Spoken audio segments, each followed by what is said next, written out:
how we engage our students, our returnee students, as partners in our peer advising programs. As you can see, these are several of our international students having fun. We organize a lot of co-curricular activities for our international exchange students. Just before I start, I'd like to give you an introduction of the National University of Singapore. Luckily, we do not have any issues with language because all our courses are taught in English, except for language courses, of course.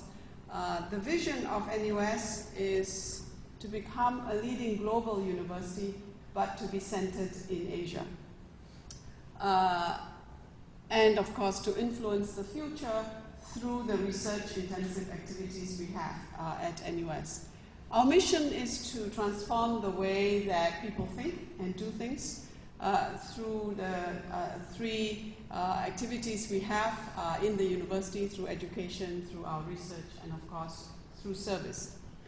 We are a global and very research-intensive university. We have 14 faculties and schools across 3 campuses. The 3 campuses are our major one on Kent Ridge, which is where most of our faculties and schools are. We now have a second campus where we have a second medical school, which is a graduate medical school that is run together with Duke University. And our third campus was started a few years ago, actually based now in our original campus from which we had moved many, many years ago. And that third campus now houses our Faculty of Law and our Lee Kuan Yew School of Public Policy, as well as several research institutes. Our total student population is 31,000, with 26,400 undergraduates and 10,500 postgraduates, and our students come from over 100 countries. So a very international university as well. Approximately 20% of our undergraduates are international students, and close to 60% of our postgraduate students are international. We have 6 overseas colleges. These are not foreign campuses. I'll elaborate a little bit on this. We have 22 research institutes and centers, and these 22 research institutes and centers are part of our university efforts in research. We also have 4 national research centers of excellence, and 3 of them are run together with the National University of Singapore. And in the fifth one, we have a partnership with Nanyang Technological University. Undergrad 26,000, postgrad 10,000, and then total 31,000. Was mathematically wrong? Yes, I just rounded it all up. It's about that. Yeah. Too much wrong? It's 36, 26, 30. Oh, sorry. Did I get those numbers wrong? Where's my colleague? Sorry, I think I must have it wrong. It's probably, is it 33,000? Yeah, sorry. Sorry about that. Okay, so the part of our study abroad programs at NUS include our student exchange program, where our students spend 1 or 2 semesters at an overseas partner university. We have 180 active partner universities spread throughout 27 countries. The number of students on the student exchange program every year is about 1,300 outgoing and a balanced number incoming. Although this is balanced, that doesn't mean that every country or every partner institution is exactly balanced. We get more from certain places and we send out more to others. As part of the support for our students, we give out scholarships and awards so that they can afford to go on these student exchange programs. We also run language preparation programs in French, in German, and in Korean.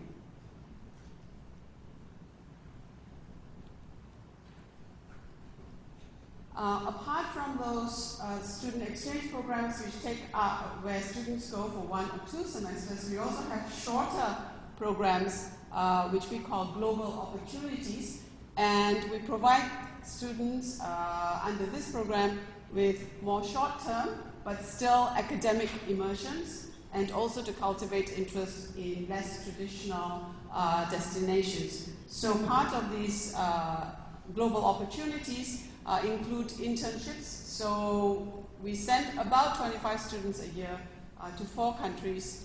We also have our students go on research attachment program. We send about 10 students every year, again to only about 4 countries. And now increasingly we are focusing on these short-term, what we call summer programs, and we send about 240 students a year. And there are 9 of these programs conducted in 7 countries. Okay, so what is the peer advising program? So this is the latest effort on the part of the International Relations Office at NUS to try and engage our students who have come back. Because all of us make the assumptions that it's good for the students to go abroad. It's good for the students to go on these student exchange programs.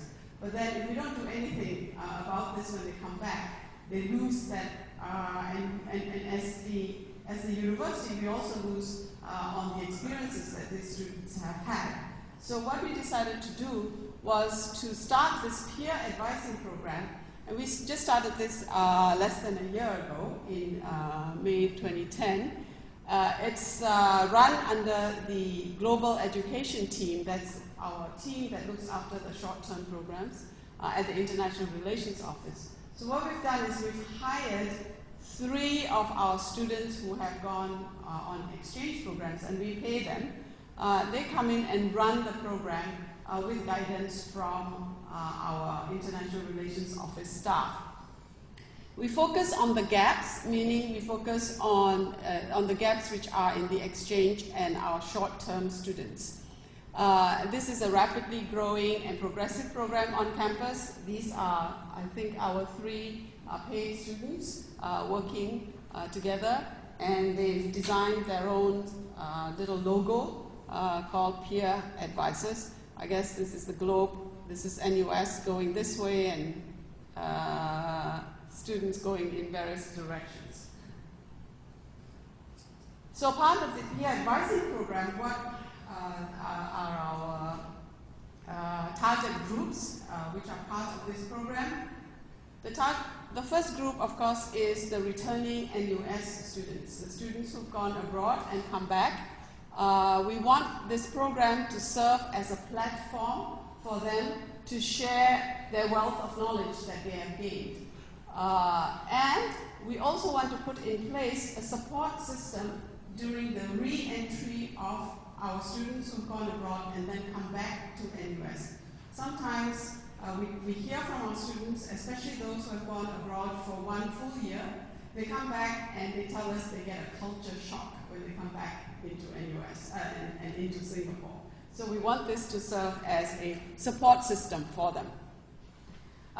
We of course also have large numbers of incoming exchange students, and we want this peer advising program as an avenue for them to seek help, so that they're not coming to seek help from our International Relations Office all the time. So they have other students at NUS with whom they can go and speak and discuss issues. And of course, we also want this program to try and promote interaction of these incoming exchange students with our NUS student body. The other group that we're looking at are, of course, our students from NUS who are preparing to go abroad. And this peer advising program was set up so that they can use this as an avenue to seek advice and as a good source of unofficial information. So, of course, at the International Relations Office, we do give them official information, like, you know, how do you go buy your tickets, how do you buy health insurance when you're abroad, and so on. But the unofficial information, I guess, of where are the best places to go to if you go as an exchange student, for example, to Kyoto University, or if you come to Kyoto, where are the best places to eat or the cheapest places to eat, and so forth. So that's, we hope, will be part of the peer advising program, that the students can give advice which is relevant to the students. Currently, our interactions with our returnees, students who have come back from their exchange programs, is they all receive an email just before they come back. They are then encouraged to sign up to be peer advisors, and we advise that we encourage them to do that as part of giving back, because most of them will have received some financial support to go on that program. So we encourage them to come back to become peer advisors, to give back to NUS. When they get back to NUS, we have a briefing with them, and then the re-entry is discussed also in the pre-departure briefing. So we discuss, before the students go abroad, we tell them that we expect them, when they come back, to actually also brief us about their experiences when they're abroad. The students who have participated in the exchange programs are always invited then to participate in many events that are organized by the International Relations Office, such as International Education Day. We also organize events which we call internationalization at home, where, because at least 50% of our students don't have the opportunity to go abroad, we try and bring in these experiences to the campus. So we've organized events such as, I think, China, India Day, Middle East Day, and so forth, where we then bring in our exchange students as well as our students who've gone to those countries to come in and share their experiences. We also give our students writing opportunities. They can write about their exchange experience. We have Step Out, which is a magazine which I think it's a magazine that we produced at IRO. We have a newsletter. Of course, in this day and age, all students are on Facebook, so they have Facebook entries, and then they write reports for us. So the returnee involvement with incoming exchange students, so by engaging with the incoming students, they become aware of their own growth while they've been abroad, the experiences that they can share, and their new abilities, of course, to relate and also to assist these incoming students who come from the countries or the universities where our NUS students have been. They organize usually a welcome party to meet and to befriend all the incoming exchange students. We always reserve places for our returnees in all our peer advising events. We organize many social, cultural, and also sporting events. I think this might be a dragon boat race event that, as you can see, many international students are involved in. We also run travel clinics for our outgoing students, and these returnees are invited to participate and to lead these travel clinics. The returnees also get involved with our outgoing NUS students, and we have found that our returnees do actually enjoy this opportunity to give back to NUS. And it also makes them feel that their experiences have been worthwhile and are now beneficial to others as well. They conduct outgoing clinics, which are region-specific for our NUS students. They assist with all our pre-departure briefings. They give updated information and tips. As I said, tips that are useful for students on their peer advising Facebook page.